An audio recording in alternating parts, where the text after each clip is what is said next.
السلام علیکم ورحمۃ اللہ وبرکاتہ۔ اعوذ باللہ من الشیطان الرجیم، بسم اللہ الرحمن الرحیم۔ قل ان کنتم تحبون اللہ فاتبعونی یحببکم اللہ ویغفر لکم ذنوبکم واللہ غفور الرحیم۔ صدق اللہ العظیم۔ ابھی آپ لوگوں کے سامنے سورۃ آل عمران کی آیت نمبر 31 کی تلاوت کی گئی ہے۔ سورہ آل عمران سورہ نمبر 3 ہے اور پارہ نمبر بھی 3 ہے۔ اس کی ایک آیت کی تلاوت کی گئی ہے۔ اس کا ترجمہ یہ ہے کہ آپ کہہ دیجئے قل ان کنتم تحبون اللہ، اگر تم لوگ اللہ تعالیٰ سے محبت کرتے ہو۔ قل ان کنتم تحبون اللہ یحببکم فاتبعونی، تو تم میری اتباع کرو تو اللہ تعالیٰ تمہیں محبت کرنے لگے گا۔ تو یہاں پر آج جو ہے انشاءاللہ ہم سمجھنے کی کوشش کریں گے کہ اطاعت اور اتباع میں کیا فرق ہے، اور جو ہمارا سلسلہ وار سیریز چل رہا ہے خلفائے راشدین کا، تو اسی میں جو باتیں آئیں گی اسی سے یہ بات بھی واضح ہو جائے گی۔ تو خلفائے راشدین میں ہمارا پہلا پروگرام ہو چکا ہے، جس میں خلیفہ کا انتخاب اور پہلے خلیفہ حضرت ابو بکر صدیق رضی اللہ تعالیٰ عنہ کے خاندان کے بارے میں تھوڑی تفصیل سے بتایا تھا کہ ان کی کتنی شادیاں ہوئیں، کتنے بچے تھے، بیٹیاں کتنی، بیٹے کتنے، اور پھر ان لوگوں کا بھی کیا ہوا، یہ تھوڑا سا بریفلی میں بتایا تھا۔ آج انشاءاللہ وہاں سے ہم شروع کریں گے کہ جب ثقیفہ بنی ساعدہ میں حضرت ابو بکر صدیق رضی اللہ تعالیٰ عنہ کا انتخاب ہو گیا، گرچہ وہ اضطراری تھا، معاملہ ایک ارجنٹ معاملہ آ گیا تھا، تو پھر اس کے کل ہو کر کے باضابطہ طور پر جو ہے بیعت کا اہتمام کیا گیا۔ مسجد نبی میں سارے لوگوں کو جمع کیا گیا، سارے لوگ جمع ہوئے، اور پھر حضرت عمر فاروق رضی اللہ تعالیٰ عنہ پہلے لوگوں کو خطاب کیے، اور وہ جو محمد صلی اللہ علیہ وسلم کی وفات کی خبر نہیں مان رہے تھے اس کے بارے میں اپنی دلائل دیے کہ مجھے کہاں سے غلطی لگ گئی تھی، بات حضرت ابو بکر صدیقی رضی اللہ تعالیٰ عنہ کی ٹھیک تھی، اور پھر ثقیفہ بنی ساعدہ میں جو معاملہ پیش آیا وہ بھی انہوں نے بریف دیا، اور پھر انہوں نے ریکویسٹ کیا کہ حضرت ابو بکر صدیق رضی اللہ تعالیٰ عنہ پر وہاں پہ اتفاق ہو گیا ہے، گرچہ وہ چھوٹی سی مجلس تھی، تو اب آپ لوگ جو ہے ان پر باضابطہ جو ہے ان کے ہاتھوں پر بیعت کر لیجیے۔ تو سارے لوگ آئے اور حضرت ابو بکر صدیق رضی اللہ تعالیٰ عنہ کے ہاتھوں پر بیعت کی، اور بیعت کیا تھا کہ ووٹ آف کانفیڈنس تھا کہ پرسنلی میں آپ کو خلیفہ مانتا ہوں اور بھرپور تعاون کرنے کے لیے میں جو ہے آپ کا عہد اور یہ جو ہے وعدہ کرتا ہوں۔ تو یہ ہو گیا۔ اس کے بعد حضرت ابو بکر صدیق رضی اللہ تعالیٰ عنہ ایک خطبہ دیے، بہت چھوٹا سا خطبہ۔ اس میں انہوں نے کہا کہ جیسے حضرت عمر رضی اللہ تعالیٰ عنہ ان کے بارے میں کہا تھا کہ یہ ہم میں سب سے اچھے انسان ہیں، یہ یار غار رہے ہیں، محمد صلی اللہ علیہ وسلم کے ساتھی رہے ہیں، سب چیز رہے ہیں۔ تو انہوں نے کہا کہ دیکھو مجھے والی تو بنایا گیا ہے، لیکن میں تم میں سب سے اچھا انسان نہیں ہوں۔ ٹھیک ہے، انہوں نے جو کہا وہ ٹھیک ہے، لیکن میں اپنے طرف سے کہتا ہوں کہ میں سب سے اچھا انسان نہیں ہوں، اور جھوٹ جو ہے وہ خیانت ہے، اور سچائی جو ہے امانت ہے، اور اگر میں سیدھے راستے پہ چلوں تو میرا تعاون کرو، اور اگر میں غلط راستے پہ جو ہے مڑ جاؤں تو تم لوگ مجھے سیدھا کر دو۔ لیکن اس کے بعد ایک اور بہت ہارڈ جملہ بولے کہ تم میں سے جو سب سے زیادہ قوی انسان ہے میرے نزدیک سب سے جو ہے ضعیف انسان ہے، جب تک کہ میں اس سے جو ہے اپنا حق وصول نہ کر لوں، اور تمہارے نزدیک جو سب سے ضعیف ہے میرے نزدیک قوی ہے، جب تک کہ میں اس کے لیے حق وصول نہ کر لوں۔ یعنی اگر کوئی طاقتور ہے اور کسی کا حق مار لیا ہے تو میں تو اس کو جب تک دباؤں گا نہیں اور اس سے حق نہیں وصولوں گا، میں چھوڑوں گا نہیں۔ اور اگر تم میں سے کوئی کمزور ہے اور اس کی کمزوری کا فائدہ اٹھاتے ہوئے کسی نے اس کا حق مار لیا ہے تو وہ میرے نزدیک سب سے زیادہ طاقتور ہے۔ یعنی جس کا فیور حق کرے گا اسی کا فیور میں کروں گا۔ تو اس وجہ سے پھر انہوں نے کہا کہ جو قوم جو ہے جہاد کو چھوڑ دیتی ہے وہ ذلیل و خوار کر دی جاتی ہے، اور جس قوم میں بے حیائی فحاشی جو ہے عام ہو جاتی ہے تو اس پر مصیبت آ کے رہتی ہے۔ اور پھر انہوں نے کہا کہ میں پوری کوشش کروں گا سیدھے راستے پر چلنے کی، تو تم لوگ لازماً میرے تعاون کرنا، اور تم پر لازم ہے کہ میری اطاعت کرنا۔ لیکن اگر میں غلط چیزوں کا حکم دوں، اللہ اس کے رسول کے الگ ہٹ کے دوں، تو پھر تم پر لازم نہیں ہے کہ میری اطاعت کرو۔ پھر بولے جلدی سے چلو نماز کے لیے کھڑے ہو جاؤ۔ تو اس طرح سے آپ ان کے پہلے خطبے میں آپ دیکھیں گے کہ بہت کچھ انہوں نے واضح کر دیا۔ دنیا میں ایک چیز جو ہے مانی جاتی ہے، اس کو انہوں نے بالکل انکار کر دیا، کہ دنیا میں عام طور سے مسلم یہ ہے کہ طاقت حق ہے۔ اسلام کہتا نہیں ہے حق طاقت ہے۔ طاقت کے ذریعے ووٹ نہیں، بیعت نہیں حاصل کی جائے گی، بیعت کے ذریعے طاقت حاصل ہو۔ اس کی مثال آپ ہر جگہ آپ دیکھ سکتے ہیں۔ امریکہ اور افغانستان کا وار ہوا تو پتہ چلا کہ جو ہے پوری دنیا جو امریکہ کا ساتھ دے، یہاں تک کہ مسلم ممالک بھی ساتھ دیے، اور افغانستان کو سب لوگ چھوڑ دیے۔ کس لیے؟ کیا حق پہ تھے وہ؟ نہیں، طاقت اس کے ساتھ تھی، لہٰذا اس کا ساتھ دیے۔ آج آپ دیکھ لیجئے اسرائیل اور فلسطین کا معاملہ ہو رہا ہے، تو سارے لوگ کس کا ساتھ دے رہے ہیں؟ اسرائیل کا ساتھ دے رہے ہیں، کیونکہ اس کے ساتھ امریکہ ہے، امریکہ کے پاس طاقت ہے۔ کشمیر کے بارے میں کیوں نہیں لوگ بول رہے ہیں؟ کیونکہ جو اس کو دبا رہے ہیں اس کے پاس طاقت ہے۔ تو اس لحاظ سے دنیا کا ہمیشہ اصول یہ رہا ہے کہ طاقت جس کے پاس ہے سمجھا جاتا ہے کہ وہی حق پہ بھی، بلکہ عام تو محاورہ بھی رہتا ہے، ہو جاؤ ادھر کو ہوا ہو جدھر کی۔ الیکشن میں بھی آپ دیکھیں کس کو ووٹ دو گے، کس کی ہوا ہے، کون جیت رہا ہے، کون پیسے والا ہے، اسی کو ووٹ دینا، وہ چاہے کرپٹ ہی کیوں نہ ہو، شرابی ہی کیوں نہ ہو۔ تو اس لحاظ سے حضرت ابو بکر صدیق رضی اللہ تعالیٰ عنہ نے بالکل واضح کر دیا کہ میرے نزدیک ایسا نہیں چلے گا۔ ایک بھکاری ہے، آؤٹ سائیڈر ہے، اور اگر اس کا جو ہے کسی نے کپڑا چھین لیا ہے، اور ہمارے جو ہے شہر کا کسی سردار نے چھینا ہے، تو میں سردار سے چھین کر کے اس کو دوں گا۔ طاقت حق نہیں، حق طاقت، اور اس آدمی کے لیے میں فائٹ کروں گا۔ تو یہ آپ سمجھ جائیے کہ اگر اس بیس پر امت کو کھڑا کر دیا جائے تو کتنا بڑا انقلاب آ جائے گا۔ ہمیں جو ہے طاقت کا ساتھ نہیں دینا، حق کا ساتھ دینا ہے۔ ماں باپ بھی اگر کسی سے دشمنی کر رہے، لڑ رہے ہیں، لیکن ماں باپ بھی اگر غلط اسٹانس لیے ہوئے ہیں تو ہمیں ان کا ساتھ نہیں دینا۔ اور دشمن آدمی ہے، دشمن خاندان کا ہے، اور اگر وہ جو ہے رائٹ ہے، حق پہ ہے، تو ہمیں ان کا فیور کرنا ہے۔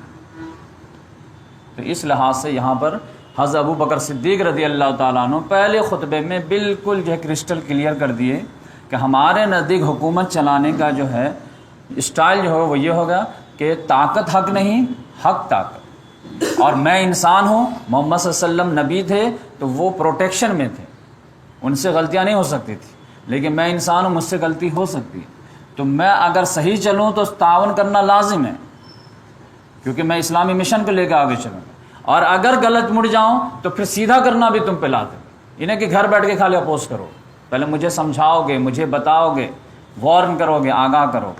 تو اس لحاظ سے انہوں نے کہا کہ جتنے بھی محمد صلی اللہ علیہ وسلم کے بعد جو بھی ہیں وہ بشر ہیں، اور بشر سے غلطی ہو سکتی ہے۔ اسی لحاظ سے انہوں نے کہا کہ میں مشورہ بھی کیا کروں گا، اور ہم سے بھی غلطی ہو سکتی، صحابہ کرام سے بھی غلطیاں ہو سکتی۔ یہ غلط عقیدہ ہے کہ صحابہ معصوم ہیں، اس معنی میں۔ تو اس لحاظ سے جو ہے یہ معاملہ طے ہو گیا۔ اب اس کے بعد جو ہے آج میں تھوڑا سا جو ہے بنیادی بات سے جو ہے آپ کے سامنے لے کے آتا ہوں، تاکہ خلفائے راشدین کی بات سمجھ میں آ جائے، کہ وہ حدیث ہم ہمیشہ سامنے رکھیں گے، اسی حدیث کے مطابق ہم اپنی بات جاری رکھیں گے کہ تکون النبوت فیکم ما شاء اللہ ان تکون، نبوت تمہارے درمیان باقی رہے گی جب تک اللہ تعالیٰ چاہے گا، جب چاہے گا اللہ تعالیٰ ختم کر دے گا۔ نبوت کے بعد کیا ہوگی؟ ثم تکون خلافت علی منہاج النبوہ، نبوت کے عین نقش قدم پر خلافت قائم ہے، اور وہ 30 سال قائم ہے۔ تو اس لحاظ سے نبوت کا جو 23 سال اور خلافت کے 30 سال، ان دونوں کو ملا دیں تو 53 سال۔ یہ 53 سال جو ہے یہ ہمارے لیے رول ماڈل ہے۔ یہ محمد صلی اللہ علیہ وسلم کی گارنٹی ہے خلافت کو، تو لہذا اس میں جو ہے 53 سال میں جو بھی حالات و واقعات ہوئے ہیں تو وہ ہمارے لیے نمونہ ہیں، اور اس کی باریکی سے اسٹڈی ہونی چاہیے۔ تو آپ دیکھ لیجئے، اگر آپ خلافت کو سیرت النبی سے، دور نبوت سے الگ کر دیں گے تو بات سمجھ ہی میں نہیں آئے گا، اس کی اہمیت ہی کھو دیں گے۔ محمد صلی اللہ علیہ وسلم نے فرمایا 5 دور میں دنیا ختم ہو جائے گی، میرا دور، اس کے بعد جو خلافت علی منہاج النبوہ کا دور، پھر ثم تکون ملکن عازن، کاٹ کھانے والی ملوکیت آئے گی، پھر اس کے بعد ملکن جبرین، پھر غلامی والی ملوکیت آئے گی، اب پھر گڈ نیوز ثم تکون خلافت علی منہاج النبوہ، اب پھر خلافت علی منہاج النبوہ ہوگی، اب وہ گلوبل ہوگی۔ کیوں گلوبل ہوگی؟ کیونکہ اس کے بارے میں بھی حدیث کہ محمد صلی اللہ علیہ وسلم نے فرمایا ان اللہ زوالی الارض فرائیت مشارقہا و مغارب، بے شک اللہ تعالیٰ نے مجھے پوری دنیا کو لپیٹ کر سکیڑ کر مجھے دکھا دیا، تو میں نے دنیا کے مشرق بھی دیکھ لیے، مغرب بھی دیکھ لیے۔ وَإِنَّ أُمَّتِي سَيَبْلُغُ مُلْكُهَا مَا زُوِيَ لِمِنَا، اب بے شک میری امت کی حکومت وہاں تک پہنچ کے رہے گی جو کچھ بھی مجھے دکھایا گیا ہے۔ تب آپ دیکھ لیجئے، جیسے میپ میں پوری دنیا بچوں کو دکھا دیتے ہیں کہ نہیں، آپ دیکھو یہاں جو ہے جاپان سے شروع ہوتا ہے اور یہ ساؤتھ افریقہ پہ ختم ہوتا ہے، اس طرح آپ دکھا دیتے ہیں کہ نہیں۔ تو اس لحاظ سے اب جو ہوگے خلافت یہ گلوبل ہوگی، تو 5 دور میں تو 3 دور آپ ہی کے، 2 دور آپ کے اسٹرگل کے، دور نبوت آپ کا ہے، دور خلافت آپ کا ہے، بیچ میں 2 جو ظالمانہ اس سے آپ کو فائٹ کرنی ہے، اور لاسٹ جو آپ ہی کا، دنیا کے اختتام اسی پہ ہونا ہے۔ تو اس لحاظ سے اگر آپ جو ہے ڈیوائڈ کریں تو آپ سمجھ جائیے کہ محمد صلی اللہ علیہ وسلم کی پوری عمر مبارک کتنی ہے؟ 63 سال، 63 ایئر۔ اس کو اگر میجر 2 حصوں میں ڈیوائڈ کرنا ہو تو کہاں سے بینچ مارک ہو؟ 63 ایئر ہے، تو اس کو 2 حصوں میں ڈیوائڈ کریں گے تو ایک جو ہے نبوت کے اعلان سے پہلے والی زندگی اور ایک نبوت کے اعلان کے بعد کی زندگی۔ تو نبوت کا اعلان کب ہوا ہے؟ 40 سال، تو 63 میں سے 40 نکل گئے تو کتنا بچ گیا؟ 23 سال۔ یہ 23 سال اصل اہم ہے ہمارے لیے، جو نمونہ ہے لقد کان لکم فی رسول اللہ اسوۃ حسنہ، یعنی 40 سال تک تو محمد صلی اللہ علیہ وسلم نیک انسان تھے، اخلاق مند تھے، کردار والے تھے، سب چیز تھے، لیکن مشن نہیں تھا۔ 40 سال کے بعد محمد صلی اللہ علیہ وسلم کو اللہ تعالیٰ نے مشن دیا کہ اسلام کی روشنی سے آپ کو پوری دنیا کو روشن کر دینا ہے تاکہ لوگ اپنا راستہ جو ہے صحیح بنا لے اور خدا تک پہنچنے کے لیے اپنا راہ ہموار کرے۔ یہ 23 سال کی جو ہے، اب پوری دنیا میں ناانصافی کو ختم کر کے عدل و انصاف کو قائم کر دیجئے، انسانوں کو انسانوں کی غلامی سے آزاد کر کے ان کو چوائس دیجئے کہ اب وہ رب کو مانتے ہیں یا نہیں مانتے ہیں، پھر اس کے بعد ہم آخرت میں اس کا حساب لیں گے۔ ورنہ بندہ جو بندے کی غلامی میں جکڑا رہے گا اور پھر جو ہے وہ ایمان نہیں لا پایا تو پھر یقینی بات ہے ہم آخرت میں کیسے حساب لیں گے اس کو بولیں گے کہ تم میرے پہ کیوں نہیں ایمان لایا؟ وہ کہے گا بادشاہ اتنا ظالم تھا کہ کلمہ جیسے پڑھتے وہ جو ہے گردن اڑا دیتا تو میں ڈر سے نہیں پڑھا۔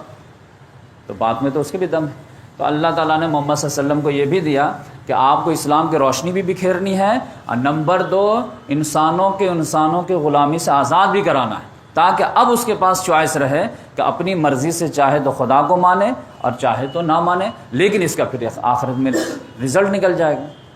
اب یہ 23 سال جو ہے اس کو بھی 2 حصوں میں آپ ڈیوائڈ کر سکتے ہیں۔ کیا بینچ مارک ہو سکتا ہے؟ ہجرت، تو ہجرت جو ہے 13 سال اور اس کے بعد جو ہے 10 سال۔ 13 سال تک محمد صلی اللہ علیہ وسلم مکے میں اسلام کی تبلیغ کرتے رہے، دعوت دیتے رہے، لوگوں کو سمجھاتے رہے، اور اس کے بعد جو ہے 10 سال مدینہ۔ یہ 13 سال بہت اہم ہے۔ کیوں؟ جو عدل و انصاف قائم کرنا تھا، بادشاہ کو گدی سے اتار کر کے عوام کو آزاد کرنا تھا، اس کے لیے افراد کہاں سے آئیں گے؟ اور آسانی سے تو نہیں چھوڑ دیں گے۔ تو وہ افراد جو ہے وہ اسی 13 سال میں تیار ہوئے، تقریباً 100-125 کے قریب تیار ہوئے۔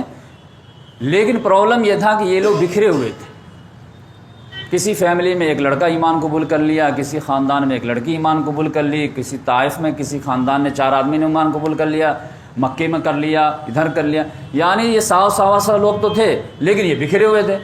اور آپ جانتے ہیں ایک ہو جائیں تو بن سکتے ہیں خورشید مبیں، ورنہ ان بکھرے ہوئے تاروں سے کیا بات بنے، ان کو تو سمیٹنا پڑے گا۔ دھاگا تو آپ بدن میں نہیں لپیٹ سکتے، دھاگا کو جو ہے کپڑا بنا کر کے آپ جو ہے کپڑا جو ہے تن ڈھانک سکتے ہیں۔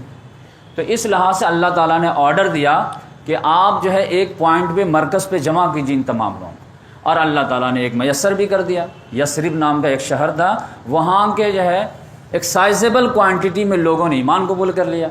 انہوں نے ویلکم کیا کہ آ جائیے ہمارے یہاں، سارے لوگوں کو بلا لیجئے. تو لہذا ہجرت کو فرض کر دیا گیا کہ اگر آپ کو خاندان والے آپ کو پریشان نہیں بھی کرتے ہیں پھر بھی گھر چھوڑ کر کے آئیے مدینہ. آپ کو اپنے ایریا میں کوئی تکلیف نہیں ہے پھر بھی آئیے. کیوں؟ یہاں سے اب جو ہے لانچ ہونا ہے، اب عدل و انصاف کیا جو مہم ہے وہ آغاز ہو. تو ساری طاقت جو بھی ہے وہ یہاں جمع ہو جائے. لہذا مدینہ میں پوری طاقت جمع ہو گئی. یثرب کے لوگ جو ایمان لائے تھے جو وہ انصار کہلائے، اور جو ہجرت کر کے وہاں پہنچے وہ مہاجر کہلائے. اب وہ سب جمع ہو گئے، تقریباً 300-325 کے قریب ہوئے. اب اس 10 سال کو بھی 2 حصوں میں آپ ڈیوائڈ کر سکتے ہیں، 5-5 سال کا، آدھا آدھا، 5 ایئر اور 5 ایئر. فرسٹ 5 میں جو ہے آپ دیکھیں گے کہ جو مین دشمن تھے وہ مکے والے تھے اور ان کے ساتھ لوگ تھے، اور ادھر مسلمانوں کے ساتھ جو تھے وہ مدینہ سیکٹر تھا، بقیہ لوگ ساتھ دینے والے تھے. فرسٹ جو 5 ایئر ہے اس میں غیر مسلموں کا پلہ بھاری نظر آئے گا، لیکن لیٹر 5 جو ہے اس میں مسلمانوں کا پاسنگ جو ہے بھاری نظر آئے گا. اس میں آپ دیکھیں گے کہ 2 ہجری میں آپ کو جنگ بدر. اب پتہ چلا کہ 1000 کا لاؤ لشکر لے کر کے ابو جہل آ گیا کہ وہ اینٹ سے اینٹ بجا دیں گے، لیکن اللہ تعالیٰ کی خصوصی مدد آ گئی، اور جس کی وجہ سے جو ہے 70 ان کے مارے گئے اور 70 اس کے جو ہے قیدی بنے. یہ 2 ہجری رمضان میں ہو گیا. پھر آپ دیکھیں گے کہ 3 ہجری میں پھر دوڑ کر کے آگے 3000 کا لشکر لے کر کے بدر کا بدلہ لینے کے لیے. لہذا وہ جنگ احد ہوئی.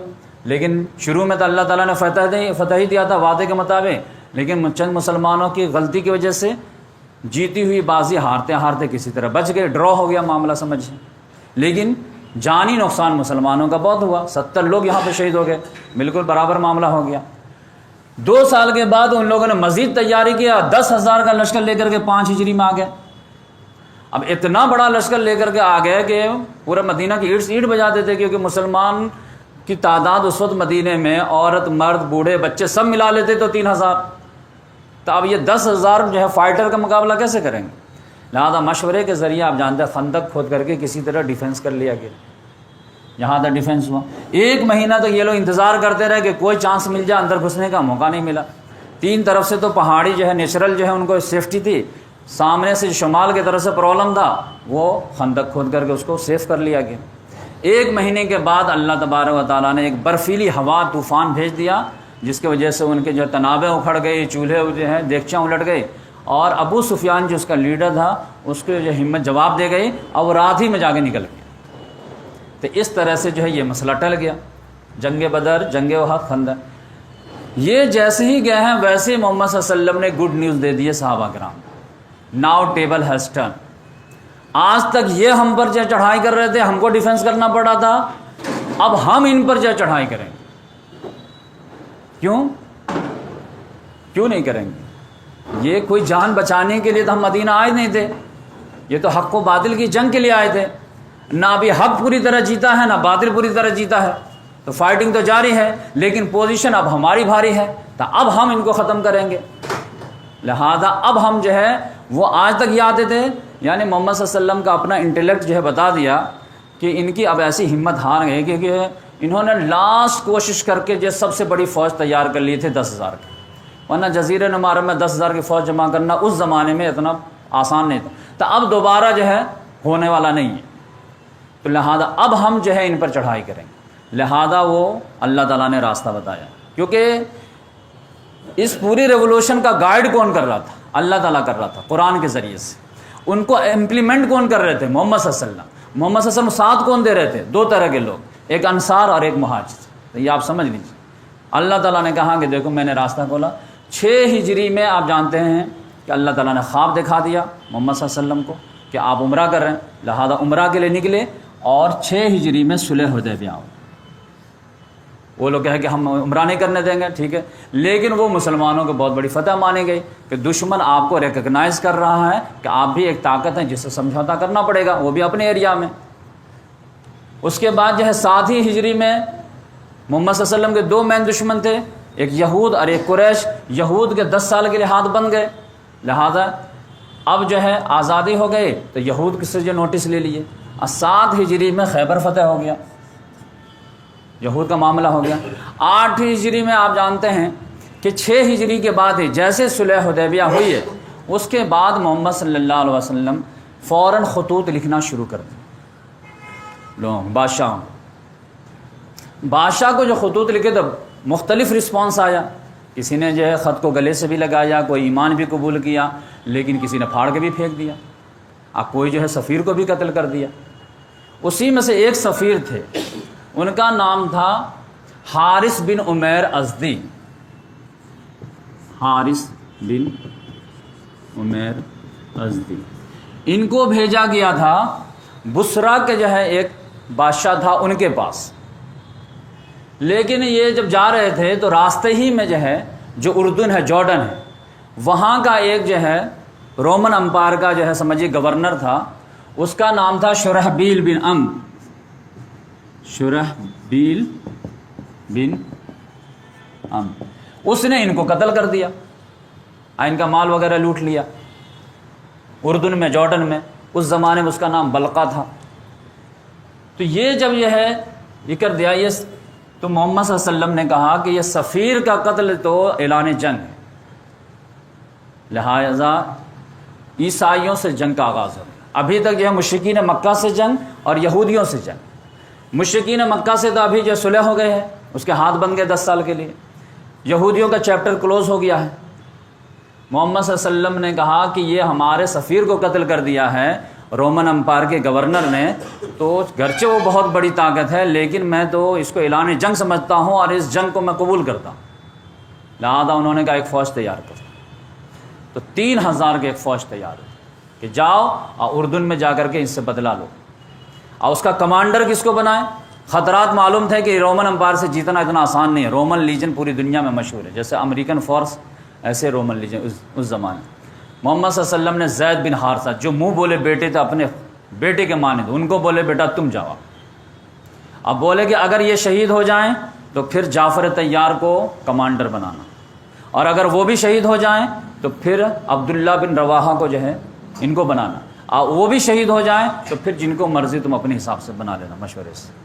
اور آپ دیکھتے ہیں کہ یہ لے کر کے جاتے ہیں، پتہ چلا ادھر سے جو ہے جو روم کا بادشاہ تھا ہرقل، وہ 1 لاکھ کے فوج لے کر کے آ جاتا۔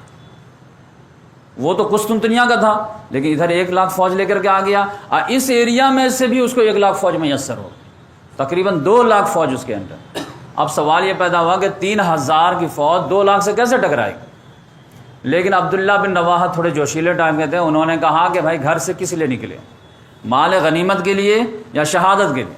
سب نے کہا شہادت کے لیے۔ تو پھر وہ شہادت مطلوب و مقصود مومن، نہ مال غنیمت نہ کشور کشائے، تو شہادت دکھ رہی ہے تو پھر سوچ کیوں رہے؟ بڑھ گئے سب لوگ آگے۔ تو زید بن حارثہ رضی اللہ عنہ کہا کہ میں لیڈر ہوں تو میں آگے بڑھوں گا پہلے۔ تو وہ فائٹنگ کرتے کرتے جو ہے کئی لوگوں کو فی نار جہنم کرتے ہوئے خود بھی شہید ہو گئے۔ فوراً جھنڈا لے لیے جعفر طیار ہے، وہ 80 سے زیادہ زخم کھانے کے بعد وہ بھی گر گئے۔ تو پھر ڈائریکٹ عبداللہ بن رواحہ لے لیے، وہ بھی لڑتے لڑتے جو ہے شہید ہو گئے۔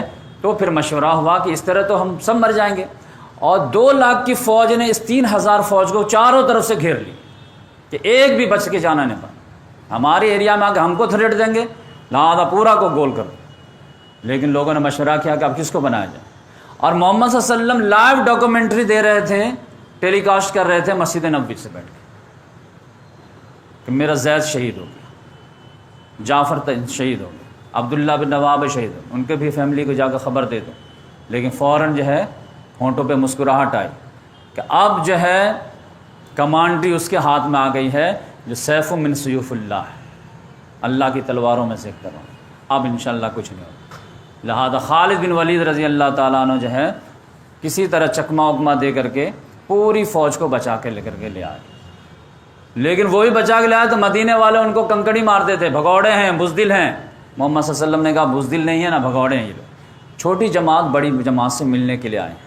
بزدل اس وقت کہلاتے جب یہ کان پکڑ لیتے کہ اب دوبارہ ہم کبھی جنگ میں نہیں جائیں گے، لیکن یہ کہہ رہے ہیں کہ ہم جو ہے تعداد 2 لاکھ ہے تو ہماری کم سے 50,000 تو ہونی چاہیے، ہم جانے کے لیے تیار ہیں۔ تو پھر یہ بزدل نہیں، یہ ٹیکٹیکل موو ہے۔ لہذا اس طرح جنگ موتا ہوا، یہ 8 ہجری کی بات ہے، یہ جمادی الاولیٰ میں ہوئی ہے۔ پھر اس کے 3-4 مہینے کے بعد مکہ فتح ہو گیا، 8 ہجری کے رمضان میں۔ تو پتہ چلا کہ قریش کا بھی چیپٹر کلوز ہو گیا۔ جب مکہ فتح کرنے کے لیے نکلے تھے تو لگے ہاتھوں جو ہے حنین کو بھی، طائف کو بھی فتح کر لیے، حنین کو بھی فتح کر لیے۔ تو سمجھے پورے جزیرے نما عرب میں جو ہے اسلام کا بول بالا ہو گیا۔ اب کوئی طاقت ایسی نہیں تھی جو مسلمانوں کے لیے تھریٹ بن سکے، لیکن محمد صلی اللہ علیہ وسلم کو تھا کہ میرا جو سفیر قتل ہوا ہے اور اس کو جو بدلہ لینے کے لیے ہم بھیجے تھے وہ اپنے مشن میں کامیاب نہیں، وہاں اور زخم لگے، ہمارے 3 کمانڈر گئے، تو اس کا تو تھریٹ ہم برداشت نہیں کریں گے۔ یہ انٹرنیشنل لیول پہ بھی ہم پرابلم سولو کر کے جائیں گے، کیونکہ محمد صلی اللہ علیہ وسلم کوئی نیشنل رسول نہیں تھے، صرف جزیرہ نما عرب پوری دنیا کے لیے آئے تھے۔ لہٰذا محمد صلی اللہ علیہ وسلم نے کہا ہم بدلہ لیں گے، ہم جائیں گے، فوج تیار کرو۔ اور وہ لوگ خود پلاننگ بنا رہے تھے کہ ہم جب مدینہ کی اینٹ سیٹ بجا دیں گے، ان کی کیسے ہمت کہ ہمارے ایریا میں آ گیا اور ہم کو دھمکا کے چلے گئے اور کسی طرح بچ کے نکل گئے، ہم خود جو چڑھائی کر کے مار کر دیں گے۔ جیسے محمد صلی اللہ علیہ وسلم کو خبر ملی، محمد صلی اللہ علیہ وسلم نے یہ اصول اپنائے کہ اوفینس از بیس ڈیفینس، تم ہمارے ایریا میں کیا آؤ گے، ہم تمہارے ایریا میں آئیں گے۔ لہذا محمد صلی اللہ علیہ وسلم نے اعلان کر دیا فوجیں اکٹھی ہو جائے، ہر آدمی کو جانا ہوگا، اور وہ جہاد فرض کر دیا گیا، جس کو کہتے ہیں جنگ تبوک۔ 30,000 کا لشکر تیار ہوا۔ 9 ہجری میں یہ معاملہ پیش آیا، اور آپ جانتے ہیں محمد صلی اللہ علیہ وسلم تبوک تک گئے ہیں۔ یہ جو 8 ہجری میں ہوا یہ جنگ موتا، یہ بالکل فلسطین کے قریب ہے، جارڈن میں، تو وہاں تک محمد صلی اللہ علیہ وسلم گئے 30,000 کا لشکر لے کر کے، لیکن ہرقل نہیں آیا، پیترا دے ہو کر کے ادھر ادھر نکل گیا، کیونکہ اس کو معلوم جب پتہ کیا کہ کتنی فوج ہے، 30,000 ہے، لیکن جب یہ پتہ کیا کہ کون کمانڈر کون ہے، تو پتہ چلا خود رسول چل کے آئے ہیں، تو پتہ چلا فوج کو تو یہ نہیں بول سکتا تھا کہ یہ رسول ہے، میں نہیں جیت پاؤں گا، لہٰذا میں نہیں لڑوں گا، تو ادھر پیترا دے کر کے ٹائم ویسٹ کیا۔ محمد صلی اللہ علیہ وسلم پورے ایریا پہ دھاک بیٹھا دیے، وہ سارے لوگوں کو بولے کہ ہم کو مانتے ہو تو ٹھیک ہو، نہیں تو پھر جو ہے جزیہ دینے کے لیے تیار ہو جاؤ، یعنی یہاں تک اب اسلامی حکومت کی بارڈر رہے گی، یہ اردن تک جو اسلامی حکومت کی بارڈر رہے گی، اس ایریا میں جو کوئی ہے وہ سب اسلامی حکومت کا انڈر مانے جائیں گے، مسلمان ہیں تو ٹھیک ہے، نہیں تو پھر وہ جزیہ دیں گے۔ رومن امپائر کے حدود کو بہت زیادہ سکیڑ دی اندر کر دی، تو اس لحاظ سے یہ معاملہ ہوا، لیکن اس میں بھی فائٹنگ ہوئی نہیں تھی۔ آپ جانتے ہیں 10 ہجری میں جو ہے 1 سال کے بعد محمد صلی اللہ علیہ وسلم نے حجۃ الوداع کر لی، اور اس میں آپ جانتے ہیں 1,24,000 کا لشکر۔ پھر وہاں سے جب حجۃ الوداع سے آئے ہیں تو محمد صلی اللہ علیہ وسلم کی طبیعت ناساز ہونے لگی۔ ناساز ہونے سے پہلے ایک فوج پھر تیار کی، بولے کہ وہ بدلہ تو ابھی تک ہوا نہیں ہے، اب وہ بدلہ تو ہم کو لینا ہے، لہذا فوج تیار کی۔ پھر 3-4 ہزار کا فوج تیار کی، اور اس کا کمانڈر بنا دیا کس کو؟ زید بن حارثہ جو شہید ہوئے تھے ان کے بیٹے کو، جو 17 سال کا لڑکا تھا۔ اب بولا بیٹا جاؤ اور ڈائریکٹ بلکا جانا، موتا جو موتا میں جنگ ہوئی ہے، تمہارے والد جہاں شہید ہوئے ہیں، اب وہاں جا کر کے ان کو جو ہے رون کر کے آؤ اس کی زمین۔ یہ اصل میں ایکچوئل میں آپ سمجھیے کہ وہ کیا تھا، بدلہ ٹھیک بات ہے، اصل میں یہ تھا کہ بارڈر پہ جو ہے پیٹرولنگ کر کے آؤ، بارڈر سیکورٹی فورس رہتی ہے نا، وہ اپنے ایریا میں پیٹرولنگ کرتے ہیں کہ دوسرے ایریا والے ہمارے ایریا میں تو نہیں گھس گئے ہیں، یا پھر اس بارڈر پہ جو لوگ رہتے ہیں ان کو دشمن ستا تو نہیں رہے، تو جا کر کے ایک مرتبہ جو گھوم پھر کر کے آ جاؤ، اپنا دبدبہ قائم کر کے آ جاؤ۔ تو یہ اصل میں مشن تھا، تو اس کو بولتے ہیں اسامہ بن زید کی جو فوج تیار ہوئی اور یہ روانہ ہوئی۔ تیار ہوتے ہوتے جو ہے 1-2 ہفتہ لگ گئے، تو محمد صلی اللہ علیہ وسلم کے انتقال سے 2 روز پہلے یہ لوگ مدینہ سے نکلے، اور تقریباً جو ہے 4,000 کے قریب تھے، لیکن اس کے جو ہے کمانڈر تھے 17 سال کا نوجوان۔ تو انصار میں سے کچھ لوگوں کا آبجیکشن ہوا کہ اتنے ینگر کے جو ہے ٹین ایج کے لڑکے کے انڈر میں تو ہم نہیں جائیں گے، اور خالد بن ولید، عمر فاروق، یہ سب اب آپ سمجھ جائیں۔ انصار میں سے کچھ لوگوں نے آبجیکشن لیے، محمد صلی اللہ علیہ وسلم نے کہا نہیں، اسامہ ہی کمانڈر رہے گا، اور اگر جن کو آبجیکشن ہے تو یہ فرسٹ آبجیکشن نہیں ہے، ان کے باپ کو بھی جب میں بنایا تھا نا تب بھی لوگ آبجیکشن لینے والے آبجیکشن لیے تھے، تو اس وقت بھی میں بات نہیں مانا تھا، وہ بھی ہمارا چہیتا تھا، یہ بھی ہمارا چہیتا۔ اصل میں مسئلہ کیا تھا کہ زید بن حارثہ کے اوپر جو غلامی کا ایک داغ تھا، کیونکہ ان کو آزاد کیا گیا تھا، اور یہ چیز جو ہے ان کو برداشت نہیں ہو رہی تھی، ایک ٹھیک ہے آزاد تو ہے لیکن غلامی کا داغ تو جھیلے ہوئے ہیں، لہذا ہم جو ہے ان کے انڈر میں کیسے کام کریں گے، وہ کیسے کمانڈر بنیں گے۔ محمد صلی اللہ علیہ وسلم نے کہا اس کو بھی تو کل کر کے ہم ہی کو جانا نا، اسی وجہ سے پھوپھی ذات بہن سے بھی تو شادی کیے تھے ان کی، یہی غلط کانسیپٹ کو کھرچنے کے لیے۔ اور اسی لیے کہ وہ بھی قائد بن سکتے ہیں، قیادت کر سکتے ہیں، لہذا ان کے والد کو بھی بنائیں اور ان کے بیٹے کو بھی بنائیں۔ بولے نہیں اسامہ ہی جائے۔ یہ ابھی جو ہے 3 کلومیٹر ہی گئے تھے کہ ایک جگہ پڑ گئے مقام جرف،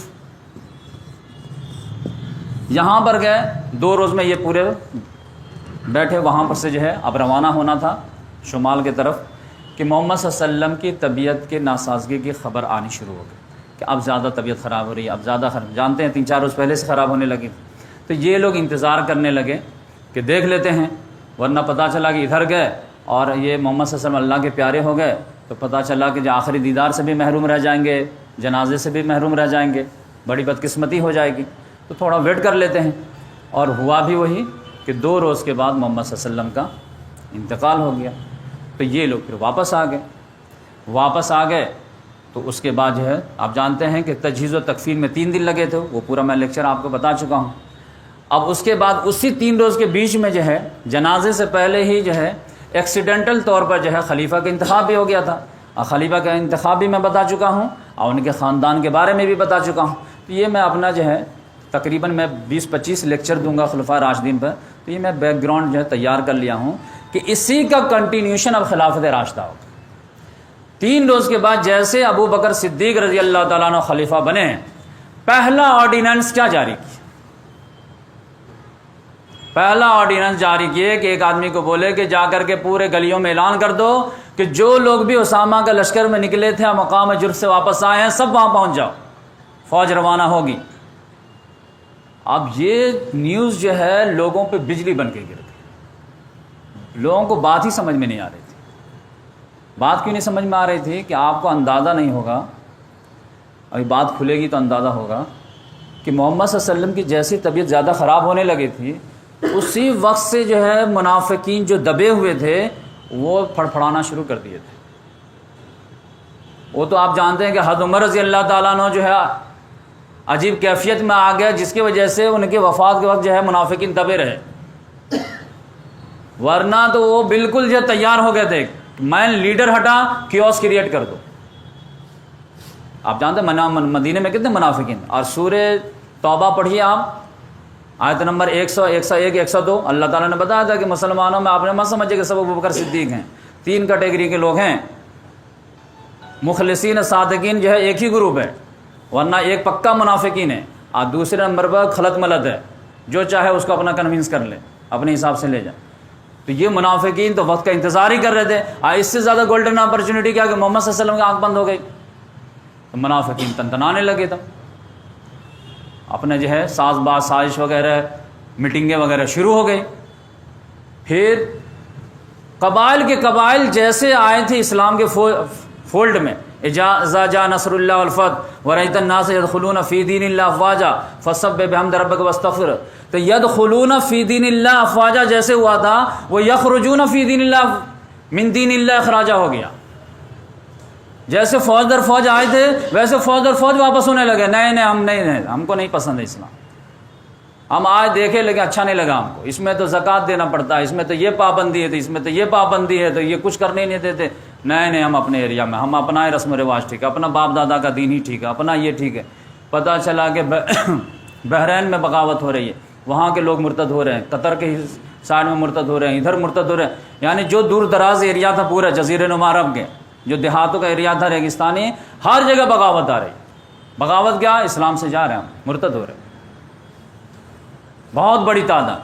اور یہ مرتد ایسے تھے کہ مدینہ کی اینٹ سیٹ بجانے کی بھی تیاری کر رہے تھے، اور دونوں جو ہے منافقین اور یہ مرتدین جو ساز باز کرنا شروع کر دی۔ تو ایک جو پرابلم آیا وہ تو آپ سمجھے کہ مرتدین، دوسرے منافقین،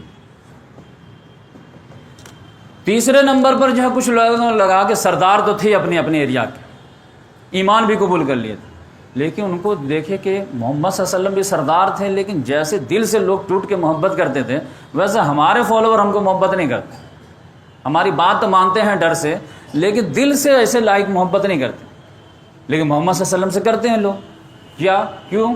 کیونکہ وہ نبی ہیں، تو میں بھی اگر نبوت کا دعویٰ کر دوں تو وہ اسٹیٹس ہمیں بھی مل جائے، لہذا کئی لوگوں نے دھڑا دھڑ جو نبوت کا دعویٰ کر دیا، مسیلمہ کذاب، اسود انسی، طلحہ ازدی، ایک عورت بھی سجا، سب نے. اور پھر یہ لوگ سردار تھے تو لوگ جو ہے آگے بڑھیے ہم آپ کے ساتھ ہیں. تو کئی لوگ جو ہے نبوت کا دعویٰ کرتے ہیں, تو اس کو آپ بول سکتے ہیں مدعیان نبوت. یہ 3 پرابلم تھے ہی, اور ڈیلی نیوز آ رہی ہے. اب ایسا نہیں کہ جو 1 لاکھ آدمی نے بغاوت کر دیا, بھائی آج ایک قبیلہ, کل دوسرا قبیلہ, پرسوں تیسرا قبیلہ. یہاں تک کہ آپ سمجھیے کہ یہ جو آرڈر تھا کہ جو لوگ جرف میں جو ہے, مقام جرف میں جو ہے محمد صلی اللہ علیہ وسلم کے ٹائم پہ جمع تھے وہ جمع ہو جائیں. تو یہ لوگ تو آرڈر کے حساب سے جمع ہو گئے وہاں پہ, لیکن جب جمع ہو گئے تو کچھ لوگ مدینہ میں بھی رہ گئے. اب ایک مدینہ چھوٹی سی بستی ہے, اس میں سے 4000 کا لشکر نکل جائے گا تو بچیں گے کیا؟ تو اب یہ جو لوگ بچے تھے وہ حضرت ابو بکر صدیق رضی اللہ تعالیٰ عنہ کو بولنے لگے کہ تھوڑے سے نظر ثانی کیجیے, آپ دیکھیے ڈے بائی ڈے ادھر سے نیوز آ رہی ہے, ادھر سے نیوز آ رہی ہے, کوئی نبوت کا دعویٰ کر دے رہا, کوئی قبیلہ مرتد ہو جا رہا, منافقین جہاں جو پلاننگ تیز کر دیے ہیں, تو ایسا لگ رہا ہے کہ نظر ثانی کیجیے اور فوج کو بلا لیتے ہیں. انہوں نے کہا نہیں, جو فوج جا چکی ہے جا چکی. کریٹیکل اتنا سچویشن ہوا, آپ اندازہ کیجئے کہ مقام جرف پر اسامہ بن زید جو کمانڈر تھے, انہوں نے حضرت عمر رضی اللہ تعالیٰ عنہ کو ریکویسٹ کیے کہ ایک مرتبہ آپ جائیے اور ابو بکر صدیق رضی اللہ تعالیٰ عنہ سے ریکویسٹ کیجئے کہ حالات ڈے بائی ڈے ہم سن رہے ہیں کہ لوگ مدینہ پہ چڑھائی کرنے کی بات کر رہے ہیں, مدینہ کے اندر بغاوت کی بات کر رہے ہیں, تو اگر ہم لوگ ادھر چلے گئے تو خلیفہ رسول کا کیا ہوگا, حرم رسول کا کیا ہوگا, عام مسلمانوں کا کیا ہوگا؟ تو ہماری طاقت تو وہاں استعمال ہونی چاہیے. لہذا انہوں نے حضرت عمر فاروق رضی اللہ تعالیٰ عنہ کو ریکویسٹ کر کے بھیجے کہ آپ جائیے, اور آپ کا تو ایک ہی لیول ہے, آپ بات کر سکتے ہیں. تو عمر فاروق رضی اللہ تعالیٰ عنہ مقام جرف سے آئے ابو بکر صدیق رضی اللہ تعالیٰ عنہ سے بات کرنے کے لیے کہ دیکھیے حالات محمد صلی اللہ علیہ وسلم کے ٹائم میں کچھ اور تھے, اب معاملہ کچھ اور ہے.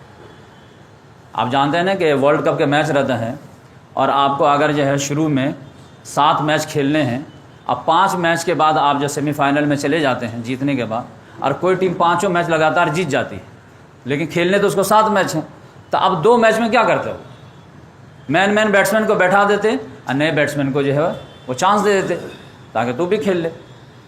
تو جب آپ کو بالکل فکس ہو گیا کہ آپ سیمی فائنل میں, تو کوئی مسئلہ نہیں, 6ٹھا 7واں ہار بھی جائیں گے تو کوئی مسئلہ نہیں, تو نئے ٹرینڈر کو جو ہے آپ چانس دے دیے. تو انہوں نے کہا کہ محمد صلی اللہ علیہ وسلم کا ٹائم یہ تھا کہ ہماری دھاک بیٹھی ہوئی تھی, کوئی کہیں سے جو ہے چونی کی آواز نہیں نکال سکتا تھا, تو ایک 17 سال کے لڑکے کو بھیج دیا, کوئی مسئلہ نہیں ہے. لیکن اب تو معاملہ الٹ گیا ہے, تو اب یہ ہے نظر ثانی کی. انہوں نے کہا عمر بن خطاب کیا بات کرتے ہو, سب لوگوں کو جمع کیے, سارے لوگ کو بولے کہ دیکھو جو فوج کو محمد صلی اللہ علیہ وسلم بھیج چکے ہیں وہ فوج جائے گی, نہیں رکے گی. لیکن کوئی تیار نہیں ہوئے, کنونس نہیں ہوئے. پھر دلائل دینا شروع کیا کہ اچھا ٹھیک ہے مجلس بیٹھاؤ, سب لوگ اپنا اپنا آرگو پیش کرو.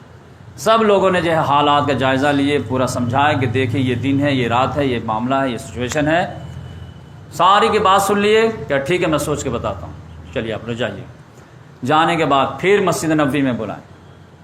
پھر سب لوگ جب جمع ہوئے تو ایک جملہ بولے کہ جن لوگوں کو یہ معاملہ ہے کہ وہ مانتے ہیں کہ اسامہ کی فوج کینسل کر دی جائے گی, تو وہ اپنے ذہن سے یہ غلط فہمی نکال دے, وہ فوج جائے گی تو جائے گی. لوگوں نے کہا کہ آپ ایسا کیوں کہہ رہے ہیں؟ کہا کہ اس فوج کو میں کیسے روک سکتا ہوں جس فوج کا جھنڈا محمد صلی اللہ علیہ وسلم نے باندھا. وہ فوج, جس فوج کو محمد صلی اللہ علیہ وسلم آرڈر دیے تھے کہ تم کو جانا ہے اور تمہارے باپ کی شہادت کی جگہ پہ جا کر کے رون کے آنا ہے, اس کو میں کیسے روک سکتا ہوں؟ حالات نہیں ہیں, لیکن محمد صلی اللہ علیہ وسلم آرڈر ہے, ہم آرڈر فالو کریں. یہ وشواس, یہ کانفیڈنس, یہ بھروسہ, یہ توکل کہ محمد صلی اللہ علیہ وسلم کے حکم میں اطاعت میں ہی جو ہے امت کی بھلائی. کہا نہیں, کینسل نہیں ہو. سب لوگ مایوس ہو کے چلے گئے. مایوس ہو کے چلے گئے. کچھ دیر کے بعد جو ہے انصار میں سے جو ہے کچھ لوگ ملے عمر فاروق کو جو ہے رضی اللہ تعالیٰ عنہ کو, پھر سائڈ میں بات, اچھا ٹھیک ہے فوج تو بھیجیں گے ہی, چلیے کوئی بات نہیں مان لیتے ہیں, لیکن کم سے کم اب تو جو ہے کوئی تجربہ کار کمانڈر تو دیجیے. اب یہ بچوں کا کھیل تو نہیں رہا نا، تو کہہ کہ آپ جا کے بات کیجئے۔ اس بار پھر وہ بات کرنے آئے، کیا بات ہے آپ گئے نہیں؟ تو بولے کہ انصار کے بڑے بڑے لوگ جو ہیں، عمر دراز لوگ، وہ کہہ رہے ہیں کہ تھوڑا سا جو ہے کوئی تجربہ کار کمانڈر دیجئے اس بچے کے مقابلے میں۔ آپ غصہ آ گیا، کہا عمر تمہاری ماں تم کو کھو دے، کیا بات کرتے ہو؟ جس شخص کو محمد صلی اللہ علیہ وسلم امیر بنا کے بھیجے تھے اس کو میں معزول کر دوں؟ یہ نہیں ہو سکتا، جانا ہے اور انہیں کے انڈر میں جانا۔ چلو میں سی آف کر کے آتا ہوں۔ اب آپ سمجھ جائیے، یہ جو میں آیت پڑھا تھا وہ اسی وجہ سے آیت پڑھا، قل ان کنتم تحبون اللہ فاتبعونی۔ نہ صرف زندگی میں مرنے کے بعد، انتقال کے بعد آپ دیکھ لیجئے اطاعت کا جذبہ۔ محمد صلی اللہ علیہ وسلم کا آرڈر کینسل نہیں ہو سکتا۔ یہ امت کا نصیب جو ہے خدا رسول کی اطاعت میں، اور آج جو ہے دنیا بھٹک گئی ہے وہ اسی وجہ سے کہ قرآن حدیث کو جو ہے نماز روزے میں تو بالکل باریکی سے جو ہے عمل کرنے کی کوشش کرتے، لیکن سیاسی معاملے میں جو ہے اپنے اصول چلاتے۔ تو لہذا انہوں نے کہا چلو، اور گئے وہاں پر، اور اسامہ کو جو ہے بولے کہ بیٹا تمہاری انڈر میں جائے گا یہ فوج، اور پھر فوج کو جو ہے 10 نصیحتیں کی، وہی جو کامن نصیحت محمد صلی اللہ علیہ وسلم کی بھی ہوتی تھی، خیانت مت کرنا، مال غنیمت کو مت چھپانا، جھوٹ مت بولنا، جو لوگ کمزور وغیرہ ہیں ان پر ہتھیار مت چلانا، عبادت گاہوں کو مت ہی کرنا، درخت وغیرہ کو مت کاٹنا، یہ سب جو کامن تھے۔ اس کے بعد جو ہے اسامہ بن زید کو سائڈ میں لے کر کے ان کو نصیحت کی کہ صرف وہی کرنا جس کا آرڈر محمد صلی اللہ علیہ وسلم تم کو دیے تھے، کیونکہ پورا پیکج تو وہ تیار کیے تھے، وہ تم کو معلوم ہے کیا کیا رہنمائی کیے تھے، وہ اس میں ذرہ برابر بھی کوتاہی مت کرنا۔ ہاں جو مس ہو گیا اس میں جلد بازی بھی مت کرنا، لیکن کرنا وہی جا کر کے جس کا محمد صلی اللہ علیہ وسلم تم کو آرڈر دیا، اور پھر کہ جاؤ بیٹا اور جا کر کے آؤ۔ اب چلنے لگے تو پتہ چلا سب سوار ہوئے، اپنے اپنے حساب سے چلنے لگے۔ اب یہ جو ہے اپنے سواری سے اتر گئے تھے، اور اپنی سواری جو اونٹ وہ عبد الرحمن بن عوف کو پکڑا دیے تھے۔ اب وہ سوار چل رہا ہے، یہ پیدل چل رہے ہیں۔ اب یقینی بات ہے کہ ایک 17 سال کا لڑکا اور 60 سال کا خلیفہ وقت، اب وہ پیدل چل رہا ہے، یہ سوار کتنا جو ہے شرم حیا کی بات آ جائے گی۔ اور شرما گئے، اسامہ بن زید کہے کہ امیر المومنین یا تو آپ جو ہے سوار ہو جائیے یا میں اتر جاتا ہوں، اس طرح تو مجھے شرمندہ مت کیجیے۔ انہوں نے کہا کہ کوئی فرق نہیں پڑتا ہے کہ اگر میرا کپڑا جو ہے اللہ کے راستے میں کچھ دیر تک گرد و غبار سے ہٹ جاتا ہے، کوئی فرق نہیں پڑتا، نہ میں بیٹھوں گا اور نہ تم اترو گے۔ اب یہ دیکھ کہ بالکل ایسے رہے گا، تم بیٹھ کے چلو گے، میں تھوڑی دیر دے مسیح آف کر کے پھر آ جاتا ہوں، میں بھی اس میں نام لکھا لوں۔ تو اب آرڈر تو آرڈر ہے، ادب تعظیم اپنی جگہ پہ آرڈر ہے۔ پھر کچھ دیر جانے کے بعد بولے کہ بیٹا ایک بات ریکویسٹ کروں تم سے۔ کہا کیا؟ اگر تم چاہو اجازت دو تو یہ عمر فاروق کو مجھے دے دو، مجھے مشورے کی ضرورت ہے، ان کو میرے پاس رہنے دو ورنہ پھر تم لے کے جاؤ۔ تو انہوں نے کہا ارے آپ کیا بات کر، لے لیجیے۔ تو اس طرح عمر فاروق ہے، آپ دیکھیں عمر فاروق کا بھی نیچر آپ دیکھ لیجیے، یہاں کتنے ایگریسو ہیں، کتنے غصے والے ہیں، لیکن کیسے جو ہے ربڑ کی طرح استعمال ہو رہے ہیں۔ اپنا جو ہے پروٹیسٹ درج بھی کرا دے رہے، اپنے اوپینین بھی دے رہے، لیکن فائنل ڈیسیژن خلیفہ ہی لے گا۔ یہ نہیں کہ ہماری بات نہیں مانا جائیے آپ، یہ سب نہیں۔ اب آپ دیکھیں گے کہ اس میں جو ہے یہ پیدل والا چلنے والا کیا مسئلہ تھا۔ یہ پیدل چلنے والا مسئلہ جو تھا اصل میں کہ میں چلوں گا پیدل، تم بیٹھے رہو، اس پہ تاکید کیوں تھی؟ یہ اصل میں محمد صلی اللہ علیہ وسلم کی اتباع کا جذبہ تھا۔ کیسے اتباع کا جذبہ تھا کہ ایک وقت محمد صلی اللہ علیہ وسلم معاذ بن جبل رضی اللہ تعالیٰ عنہ کو یمن بھیج رہے تھے، تو اسی طرح ان کو سی آف کیے تھے کہ وہ اونٹ پہ سوار تھے، محمد صلی اللہ علیہ وسلم پیدل چلتے چلتے بات کر رہے تھے اور پھر واپس آئے، اس کو کاپی کرنے کے لیے ایسا کیا۔ تو اب یہاں پہ آرڈر نہیں تھا، لیکن اس کو بولتے ہیں اتباع۔ تو اطاعت میں اور اتباع میں یہی فرق ہے، اطاعت آرڈر فالو کرنا، اور اتباع کیا ہے کہ ان کے اس لائف اسٹائل کو فالو کرنا۔ تو یہاں پر کیا جو آیت نمبر میں پڑھا تھا، قل ان کنتم تحبون اللہ فاتبعونی یحببکم اللہ، تم کہہ دو کہ اگر تم لوگ اللہ تعالیٰ سے محبت کرتے ہو تو اس کا لٹمس ٹیسٹ کیا ہے، تم میری اتباع کرو۔ تو پھر اللہ تم سے بھی محبت کرے گا، کیونکہ تم اللہ تعالیٰ سے محبت کیوں کرتے ہو؟ اس لیے کہ وہ بھی تم سے محبت کرے۔ لیکن وہ کیسے محبت کرے گا؟ جب تک تم میری اتباع نہیں کرو۔ تو اس لحاظ سے آپ دیکھیے کہ وہ اتباع کا جذبہ یاد۔ پھر وہ جو 10 نصیحتیں حضرت جو کیے تھے، اس میں بھی آپ جانتے ہیں کہ محمد صلی اللہ علیہ وسلم کی بھی یہی عادت مبارکہ تھی کہ جب بھی فوج کا روانہ کرتے تھے تو وہ نصیحتیں کرتے تھے، اور سمجھیے کہ لم سمجھے وہی نصیحتیں تھیں جو محمد صلی اللہ علیہ وسلم کیا کرتے تھے۔ پھر آپ دیکھ لیجئے کہ اس میں کتنا بہترین ڈسپلن اصول ہے کہ عمر فاروق کو روکنا ہے تو اس کے لیے کتنا، ابھی تمہارے انڈر میں کام کر رہے ہیں تو تم مجھے اجازت دو، تو پھر ان کو اپنے پاس لے لیا۔ تو اس لحاظ سے یہ فوج گئی۔ اب یہ فوج گئی ہے، جانے کے تو چلی گئی، لیکن ادھر معاملہ اور کریٹیکل ہو گیا۔ مرتدین بڑھتے چلے جا رہے ہیں، منافقین بڑھتے چلے جا رہے ہیں، مدعیان نبوت بڑھتے چلے جا رہے ہیں، چاروں طرف سے جب مدینہ گھر گیا ہے، ادھر معاملہ ہوگا یا ادھر معاملہ۔ حضرت عائشہ رضی اللہ تعالیٰ عنہ کہتی ہیں کہ محمد صلی اللہ علیہ وسلم کی وفات کا صدمہ کس طرح ہم لوگوں پہ بجلی بن کے گرا، اس کا صرف حضرت عمر رضی اللہ تعالیٰ عنہ کے ایکشن سے اندازہ لگا سکتے۔ بس صدمہ سے آدمی کس طرح چور ہو جاتا ہے۔ اس کے بعد جو ہے ہم پر کیا مصیبت پڑی، وہ کہتی ہیں کہ اگر پہاڑ پہ بھی پڑی ہوتی نا تو برداشت نہیں کرتی۔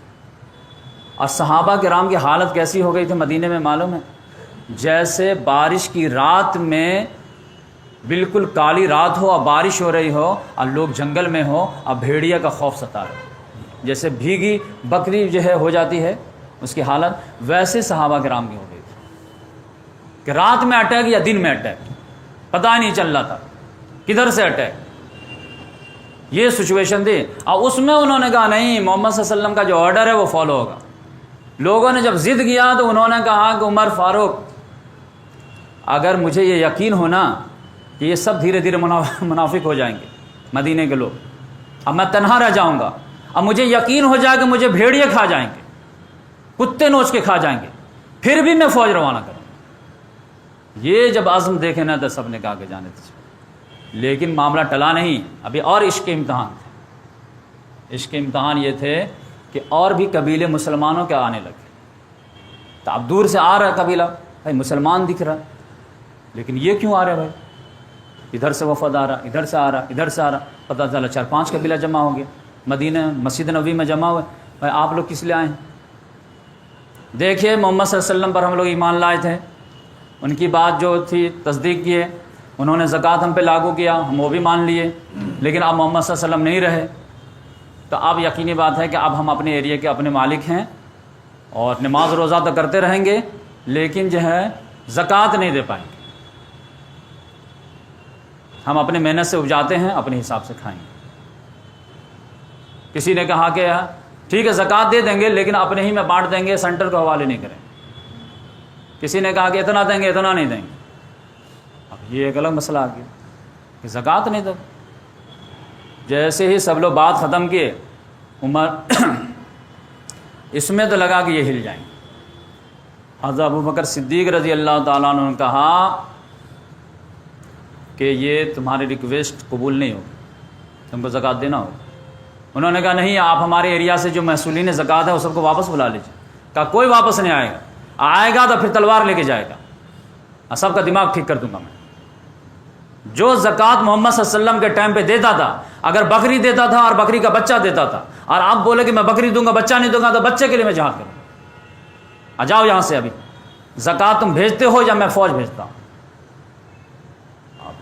سب لوگ منہ لٹکا کے چلے گئے۔ اب منہ لٹکا کے جانے کا مطلب کیا تھا کہ یہ جو لوگ جو ہے پلاننگ بنا رہے ہیں مدینے پہ چڑھائی کے لیے، یہ سب اس میں شامل ہو جائیں گے، یہ مصیبت ہے، انہی کو کل کر دو۔ تو آپ جتنے بھی صحابہ کرام بچ گئے تھے وہ سب آ کر کے ان کو گھیر لیے۔ حضرت ابو بکر صدیق رضی، یہ کیا کر دیا آپ؟ ان کو ناراض کر کے بھیج دیے، یہ جا کر کے کہاں جائیں گے؟ انہی سے ملیں گے، انہی میں سے کوئی گروپ سے، اور پھر وہ چڑھ دوڑیں گے۔ اور یہ تو زیادہ سے زیادہ کیا زکوٰۃ کا انکار کر رہے تھے نا۔ حالات کیا ہے کہ پہلے ان سے نپٹ لیں، ان سے نپٹ لیں، ان سے نپٹ لیں، پھر اس کے بعد ان کو دیکھ لیا جائے گا۔ لیکن ابو بکر صدیق رضی اللہ تعالیٰ نے کہا کہ اگر میں زکوٰۃ کی بھی حفاظت نہیں کر پایا تو میں کاہے کا خلیفہ رہا؟ مجھے کیوں خلیفہ بننے کا شوق ہے پھر؟ دین کا اتنا اہم پلر کو میں اگر جو ہے ڈیفینس نہیں کر پایا تو حضرت عمر فاروق رضی اللہ تعالیٰ عنہ اس میں اڑ گئے، بولے دیکھیے آج تک تو آپ ہی کی چل رہی تھی، اب جو ہے آپ تھوڑے سے ہوش کے ناخن لیجیے، حالات کا بھی تھوڑا جائزہ لیجیے، اور پھر ان سے کیسے جہاد کریں گے؟ یہ تو لا الہ الا اللہ پڑھنے والے لوگ ہیں، کلمہ پڑھنے والے لوگ ہیں۔ اب محمد صلی اللہ علیہ وسلم کی وہ حدیث امرت ان اقاتل الناس حتی یقولوا لا الہ الا اللہ فمن قال لا الہ الا اللہ عصم منی دماءهم واموالهم الا بحق الاسلام، کہ رسول اللہ صلی اللہ علیہ وسلم نے فرمایا، وہ حدیث قدسی ہے کہ محمد صلی اللہ علیہ وسلم نے فرمایا کہ مجھے حکم دیا گیا ہے کہ میں لوگوں سے قتال کروں یہاں تک کہ وہ کہیں لا الہ الا اللہ۔ اگر وہ لا الہ الا اللہ کلمہ پڑھ لیتے ہیں تو پھر وہ اپنا جان مال ہم سے حفاظت لیں سوائے اسلام کے حق، تو لا الہ پڑھنے والے ہیں، وہ کلمہ کا انکار نہیں کر رہے ہیں، وہ زکوٰۃ کا انکار کر رہے ہیں۔ حضرت ابوبکر صدیق رضی اللہ عنہ نے کہا اگلا سنٹنس کیا ہے؟ فقد عصموا منی دماءهم واموالهم الا بحق الاسلام، اگر وہ کلمہ پڑھ دیتے ہیں تو وہ اپنا جان و مال محفوظ کر لیتے ہیں سوائے اسلام کے حق کے، اور زکوٰۃ اسلام کا حق ہے، لہذا اسلام کا حق نہیں دے گا، ہم اس کے لیے زبردستی کریں گے اور جہاد کریں گے۔ اور اگر یہ اونٹ دیتے تھے اور اونٹ کے ساتھ رسی دیتے تھے اور آپ کہیں گے کہ اونٹ لے جا رسی نہیں دیں گے تو اس رسی کے خاطر ہم جہاد کریں گے۔ جب یہ عزم دیکھے نا تو سارے لوگوں کے دماغ کھل گئے، سب لوگوں بات ہاں بالکل بات صحیح ہے، بالکل بات صحیح ہے۔ پھر جو سب لوگ تیار ہو گئے فائٹنگ کے لیے اور بولے کہ نہیں نہیں آپ کی بات صحیح ہے اور آپ کا شکریہ۔ اب آپ دیکھیے کہ کتنا بڑا ہو، پورا مدینہ ایک طرف تھا، ایک خلیفے وقت ایک۔ اب یہ ہماری جمہوریت رہتی تو کیا ہوتا، تو انہیں اکثریت کی بات مانی جاتی، لیکن نہیں، بات یہ ہوئی جب لوگوں نے کہا نہیں نہیں بات صحیح ہے، آپ نے دلائل دیے، دلائل میں جو ہے طاقت ہے، کنونسنگ پاور ہے، ہم لوگ مانتے ہیں، تو پھر بولے کہ ابو بکر صدیق رضی اللہ تعالیٰ عنہ کہ اگر تم لوگ کنونس ہو گئے ہو تو یہ جتنے بھی آئے تھے ان کے چہرے پہ ہم نے بغاوت کے آثار دیکھے، ان کی آنکھیں بتا رہی تھی کہ آج یا کل یا پرسوں یہ اٹیک کرنے والے مدینہ میں، لہذا میں جو ہے ناواقف نہ ہوں، فوراً ریڈی ہو جاؤ، اب کوئی اپنے گھر میں نہیں سوئے گا، سب مسجد نبوی میں آ کے سوئے گا۔ اور پھر مختلف راستوں پہ جو ہے فوج بیٹھا دی کہ اٹیک ہونے ہی ہے، میں ان کی آنکھوں کو پڑھ چکا ہوں۔ اب وہ اٹیک کیے، انشاءاللہ ہم اگلے لیکچر میں بتائیں گے وہ کیسے پھر نپٹا گیا، مرتدین سے کیسے نپٹا گیا، منافقین سے کیسے نپٹا گیا، مدعین نبوان سے کیسے نپٹا گیا، اور یہ مانعین زکوٰۃ تو پھر فولڈ میں آ گئے، ان کو جیسے جو ختم کیا گیا وہ آ گئے۔ اسامہ بن زید کا معاملہ کیا ہوا، وہ 40 روز کے بعد جو جھنڈا پھہراتے ہوئے آئے، جہاں جہاں محمد صلی اللہ علیہ وسلم نے بھیجا تھا وہاں پہ ان کو کامیابی ملی، مال غنیمت وغیرہ بھی ملا، اور رومن امپائر جو ڈر سے آیا نہیں، رومن امپائر بھی ڈر گئے اور اس ایریا کے عرب والے بھی ڈر گئے، قبیلے والے۔ کیوں ڈر گئے؟ ہرقل کو ایک ساتھ نیوز پہنچی ہے،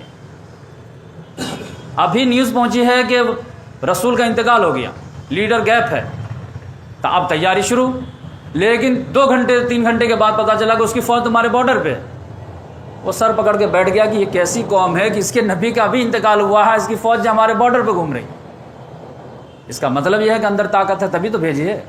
اور یہ سیم جو سینس جو تھا وہ عرب کو قبائل کو بھی تھا کہ اگر ان کے پاس جو سینٹر کے پاس طاقت نہیں ہوتی تو فوج کیسے روانہ کرتی، اس کا مطلب ہے کہ ریزرو فورس وہاں باقی ہے، لہذا نادانی ہوگی کہ مدینہ پہ اٹیک کرو، کیونکہ جس کے پاس فوج سرپلس ہوگی وہی تو بارڈر پر بھیجے گا ادھر ادھر، لہذا دونوں نے اپنا ارادہ کینسل کیا۔ لہذا بالکل شاندار کامیابی کے ساتھ 40 روز کے بعد جب یہ آئے تو پھر ابو بکر صدیق رضی اللہ تعالیٰ نے کہا کہ بیٹا اب تم لوگ آرام کرو، اب ہم لکھ لیں گے ان لوگوں کو سبق سکھانے کے لیے۔ تو نیکسٹ لیکچر میں ان لوگوں کو سبق سکھایا جائے گا۔ اس کے بعد جو ہے تیسرے لیکچر میں ہم آپ کو بتائیں گے کہ شام کیسے فتح ہوا اور عراق کیسے فتح ہوا۔ تو فتح تو حضرت عمر رضی اللہ تعالیٰ عنہ کے دور میں ہوا ہے، لیکن فتح کا آغاز جو انہوں نے ہی کر کے دی، تو یہ حضرت ابو بکر صدیق رضی اللہ تعالیٰ عنہ کے دفتر میں سب سے بڑا کارنامہ یہی ہے کہ جو محمد صلی اللہ علیہ وسلم نے ریولوشن کھڑا کیا تھا، تو یقینی بات ہے لیڈر جانے کے بعد آپ جانتے ہیں کاؤنٹر ریولوشن کھڑا ہو جاتا ہے، اور کاؤنٹر ریولوشن کو جو کاؤنٹر کر کے حضرت عمر رضی اللہ تعالیٰ عنہ کا حوالے کر کے گئے۔ تو یہ جو 2 سال کا قلیل عرصہ ہے، لیکن 2 سال میں 2 صدیوں کا جو ہے کارنامہ ہے، ورنہ جو 23 سال کا جو ہے پوری جو ہے جد و جہد جو ہے چٹکی میں ختم ہو جاتی. اور یہ کس وجہ سے ہوا؟ ان کے ایمانی طاقت کی وجہ سے، وہ اتباع کی وجہ سے، کہ ہمارے جو ہے فتح شکست جو ہے تعداد پر نہیں ہے، کثرت پہ نہیں ہے، نصرت پہ ہے. اور نصرت کب آئے گی؟ جب ہم اللہ اور رسول کو فالو کریں گے. آج مسلمانوں کے جہاں بھی ذلت ہے، ہر جگہ مار کھا رہے ہیں، چاہے جہاں پہ میجورٹی میں وہاں بھی اور مائنورٹی میں وہاں بھی. غیر مسلم بھی کنفیوز ہوں گے کہ کیسی قوم ہے کہ ہر جگہ مار کھاتے ہیں. اب وہ اس کی وجہ کیا ہے؟ کہ کسی کی بھی جنگ اسلامی جنگ نہیں ہے، وہ خاندانی جنگ ہے. یا تو اپنے ملک کے لیے لڑ رہے ہیں، یا پھر یا اپنے قبیلے کے لیے لڑ رہے ہیں، یا اپنے خاندان کے لیے لڑ رہے ہیں. اسلام کے پروموشن کے لیے کوئی نہیں لڑ رہا. خلافت میں اور ملوکیت میں یہی فرق ہے. خلیفہ جو ہوتا ہے اس کا 3 کام ہوتا ہے. 3 کام جو بھی کرے سمجھ جائیے کہ وہ اسلامی لیڈر ہے. نمبر 1، اسلامی اصولوں کی حفاظت کرنا. اگر کسی نے زکوٰۃ کو چیلنج کیا تو اس کی حفاظت کی ہے کہ نہیں؟ اسلامی پرنسپل کی حفاظت کرنا. نمبر 2، اسلامی حدود کی، بارڈر کی حفاظت کرنا. اور نمبر 3، اس کے اندر کوٹ کوٹ کے جذبہ ہو کہ اسلام کے میسج کو پروپیگیٹ کرنا، اسلام کو جو ہے دنیا کے آخری کونے تک پہنچا دینا، تاکہ زیادہ سے زیادہ لوگ اسلام کے فولڈ میں آ کر کے دین دنیا میں جو ہے کامیابی حاصل کریں. اور یہی جو ہے، لیکن اس کے برعکس آپ دیکھیں گے جو بھی بادشاہ ہوتا ہے اس کو جو ہے اپنا خاندان، اپنا فائدہ، مفاد پرستی ہر جگہ دکھتا ہے.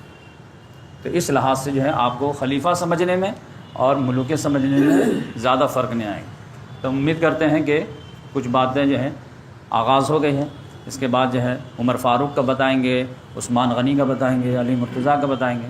اللہ تعالیٰ سے دعا ہے کہ اللہ تبارک و تعالیٰ ہم تمام کو ویسا ہی جذبہ عطا کرے جیسا کہ صحابہ کرام کو عطا کیے تھے، اور ویسے ہی دین دنیا کو اسلام کے لیے لگانے کی توفیق عطا فرمائے جیسا کہ صحابہ کرام نے چند عرصے کی زندگی میں جو ہے اسلام کے لیے قربانی دیے اور ہمیشہ کی کامیابی سے سرفراز ہو گئے.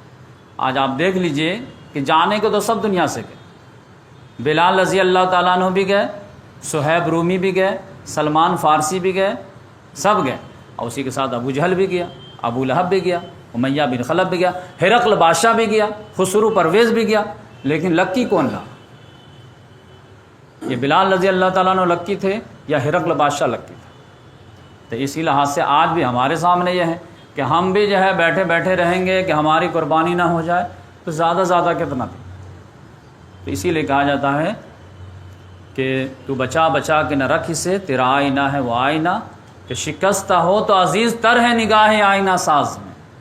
تو اگر اسلام کے راستے میں اگر قربانی ہوگی، جتنے آپ کی قربانی ہوگی اتنے ہی اللہ کے محبوب بندے بنیں گے، اتنی زیادہ آپ کے وہاں قدر و قیمت بڑھے گی. یہاں جتنی گھٹے گی اتنی ہی وہاں بڑھے گی. آپ دنیا میں آپ کو جو ہے لوگوں کے ملامت سے ڈرتے ہیں یا پھر اللہ کے یہاں جو ہے محبوب بندہ بننے کی کوشش کرتے ہیں. یہ ہمارے اوپر ہے کہ ہم جمہوریت کو ہی سب سے بڑا جو ہے میراث سمجھتے ہیں، یا پھر ہمارے لیے جو خلافت ہے، خلافت بھی ابو بکر بغدادی والی نہیں، ابو بکر صدیق والی. دونوں میں فرق ہے.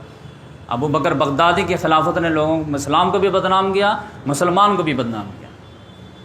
لیکن ابو بکر صدیق رضی اللہ تعالیٰ عنہ کی خلافت کی بات کریں گے تو غیر مسلم بھی اسلام کے قریب آئیں گے.